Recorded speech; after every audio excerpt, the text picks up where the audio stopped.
Hey guys, welcome back. Officer on duty. Director Jithu Ashraf, writer Shahid Kabir. അതായത് നമ്മുടെ നായാട്ട് Joseph ഇതിന്റെ ഒക്കെ റൈറ്റർ.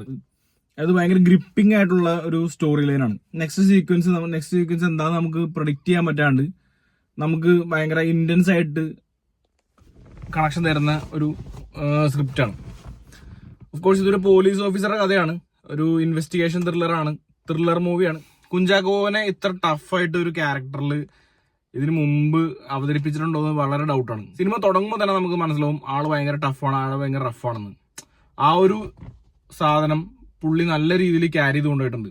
വളരെ ലൈറ്റ് ആയിട്ട് പറഞ്ഞു കഴിഞ്ഞാൽ, അതായത് ഒട്ടും ബയാസ്ഡ് അല്ലാണ്ട് പറഞ്ഞു കഴിഞ്ഞാൽ പടം ഇഷ്ടമായോന്ന് വെച്ചാൽ എനിക്ക് ഇഷ്ടമായി എന്ന് വെച്ചാൽ, പക്ഷെ എന്നാ ഭയങ്കര ഒരു ടോപ്പ് ലെവലാണോ എന്ന് വെച്ച് കഴിഞ്ഞാൽ ഒരു ടോപ്പ് നോച്ച് ലെവലില്ല. ഓക്കെ, എനിക്ക് ഇഷ്ടപ്പെട്ട പടം, നല്ല പടമാണ്. പിന്നെ ഈ പടത്തിൽ ഒരു ടഫായിട്ടുള്ള പോലീസുകാരനാണെങ്കിൽ പോലും അയാൾക്ക് അയാളുടെ പേഴ്സണൽ ലൈഫിൽ വരുമ്പോൾ അയാളുടെ പേഴ്സണൽ ലൈഫിൽ വരുമ്പോൾ അയാൾക്ക് ഉണ്ടാവണ കുറെ മാനസിക സംഘർഷങ്ങളും അയാൾക്ക് ഉണ്ടാവണ കുറെ പ്രശ്നങ്ങളും എല്ലാം നല്ല രീതിയിൽ, അതാ ഞാൻ പറഞ്ഞ ക്യാരക്ടർ വൈസ് കുഞ്ചാക്കോവൻ പക്കയായിട്ടെടുത്ത് പൊളിച്ചിട്ടുണ്ട്. അയാളാ ക്യാരക്ടർക്ക് കൂടെ തന്നെ ഒരു ഡെപ്ത് ഉണ്ട്, ഡീറ്റെയിലിംഗ് ഉണ്ട്. ഇത് രണ്ട് ഷെയ്ഡ് ഉണ്ടല്ലോ, ഞാൻ പറഞ്ഞ പോലെ ഒന്ന് പോലീസുകാരനായിട്ട് ഭയങ്കര ടഫായിട്ട് നിൽക്കണം, ഫാമിലിക്കകത്ത് വരുമ്പോൾ അയാൾ വേറൊരു കുറച്ച് ഇമോഷണലി വീക്കായി പോകുന്നുണ്ട്. എന്നാൽ അതിന്റെ രണ്ടിന്റെയും ഒരു മിക്സ് ഓഫ് ഇമോഷൻ വരുന്നുണ്ട്, ഒരു മിക്സ് ഓഫ് ടൈം വരുന്നുണ്ട്.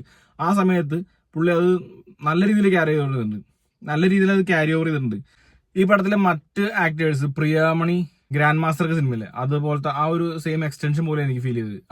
ജഗദീഷ് ഏട്ടൻ ആളിപ്പോ ഭയങ്കര ക്യാരക്ടർ റോള് പിടിച്ച് തകർക്കുവാണല്ലോ, അതിന്റെ തന്നെ ഒരു എക്സ്റ്റൻഷൻ എനിക്ക് ഫീൽ ചെയ്തായിരുന്നു. കുപ്പി, അതായത് വൈശാഖ് നായർ, ആളൊരു വില്ലനിസം കാണിച്ചിട്ടുണ്ട്. ആള് എന്തോ എവിടേക്കോ ഒരു ജോക്കർ ഷെയ്ഡ് കൊണ്ടുവരാൻ നോക്കിയിട്ടുണ്ടെങ്കിലും പക്ഷെ അത് അത്ര വിസിബിൾ അല്ലെങ്കിലും നമുക്കത് എനിക്ക് തോന്നിയാണെന്ന് അറിയില്ല, പക്ഷെ കൊള്ളാം, എനിക്ക് ഇഷ്ടപ്പെട്ടായിരുന്നു. ആനന്ദം എന്നുള്ള സിനിമയിൽ കണ്ട ആ ഒരു കുപ്പിയാണോ ഇതെന്ന് നമുക്ക് തോന്നും. പിന്നെ റംസാന്റെ ചെറിയ ചെറിയ സീൻസ് കാര്യങ്ങളൊക്കെ ഉണ്ട്, അതും കുഴപ്പമില്ലാണ്ട് പോയി. ഇതിന് എനിക്ക് ജഗദീഷേന്റെ ഒരു പർട്ടിക്കുലർ സീനിൽ, അതായത് ഒരു ഇടി കൊണ്ട് ചോര വരണ സീനുണ്ട്. ഈ മുഖത്ത് എന്തോ മറ്റേ ഈ ജോക്കേഴ്സിന്റെ മുഖത്ത് ഇവിടെ ഇങ്ങനെ ഒരു ചുവന്ന റോസ് പൗഡർ പോലെ ഇട്ട് വെക്കില്ലേ, എനിക്ക് അതുപോലെ ഫീൽ ചെയ്തായിരുന്നു. അത് വേറെ ആർക്കെങ്കിലും ഫീൽ ചെയ്തെന്ന് എനിക്ക് അറിയില്ല, എനിക്ക് അങ്ങനെ ഫീൽ ചെയ്തു. പടം കൺവിൻസിങ്ങിന്റെ കാര്യത്തിൽ പക്ക കൺവിൻസിങ് ആണ്. നമുക്ക് ഓരോ frame by frame, scene by scene നമുക്ക് ഇത് എന്തുകൊണ്ട് അങ്ങനെ തോന്നുമ്പോൾ അതിനുള്ള റീസൺ അപ്പോൾ വരും, അതിനുള്ള ആൻസർ അപ്പോൾ വരും.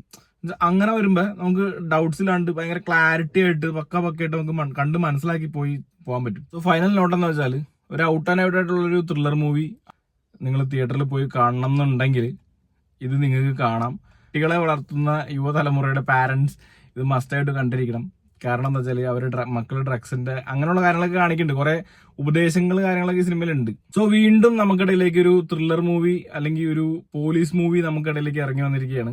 ഇഷ്ടപ്പെടില്ല എന്നുള്ളതിന്റെ അഭിപ്രായം താഴെ കമന്റ് ആയിട്ട് രൂപപ്പെടുത്തുക. എനിക്ക് പടം ഇഷ്ടപ്പെട്ടായിരുന്നു, വ്യക്തിപരമായിട്ട് ഇഷ്ടപ്പെട്ടായിരുന്നു. ഒരു ത്രില്ലർ ജേണർ, സീറ്റഡ് ത്രില്ലർ അങ്ങനെ തന്നെ ആയിരുന്നു പടം.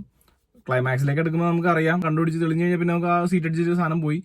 പക്ഷെ എന്നാലും കിട്ടുന്ന ഒരു സാറ്റിസ്ഫാക്ഷൻ ഉണ്ട്, ആ സാറ്റിസ്ഫാക്ഷൻ നമുക്ക് ഇതിനകത്ത് കിട്ടുന്നുണ്ട്. നിങ്ങൾക്ക് കണ്ടിട്ട് ഇഷ്ടപ്പെട്ടവരൊന്ന് കമന്റ് ചെയ്യുക, ചാനൽ ആദ്യമായിട്ടാണെങ്കിൽ സബ്സ്ക്രൈബ് ചെയ്യുക, ബെൽ ബട്ടൺ അടിക്കുക.